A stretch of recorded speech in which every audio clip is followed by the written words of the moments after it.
हाँ जी बच्चों, यहाँ से आप अलिफ को शुरू कर टेढ़ा अलिफ लिखेंगे और यहाँ लाइन से थोड़ा ऊपर छोड़ देंगे। फिर यहाँ से एक हल्की सी नोक बनाते हुए इसका आखिरी किनारा रेक इसका वो लाइन पहली लाइन के साथ टच करेंगे।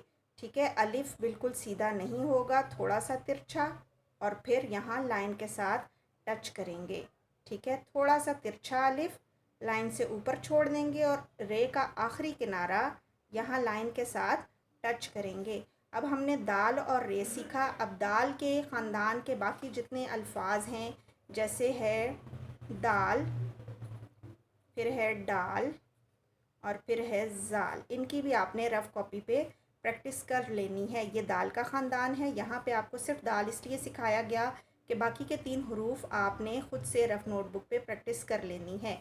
और इसी तरह रे के ख़ानदान के बाकी अल्फाज कौन कौन से हैं? ये है रे, फिर ये है अड़े, फिर है ये जे, और फिर है ये।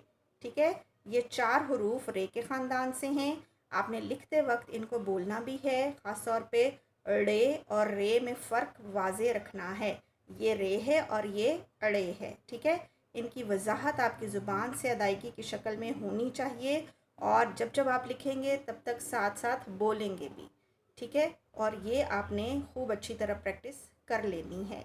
ठीक है, दाल का ख़ानदान और रे का ख़ानदान, इन दोनों की प्रैक्टिस अच्छी तरह आपने कर लेनी है। और लिखने से पहले आपने लाइन के ऊपर जो लिखा हुआ है इस पहली लाइन में, यहाँ आपने हर सूरत इन हरूफ के ऊपर ऊपर उंगली पेंसिल ज़रूर फेरनी है।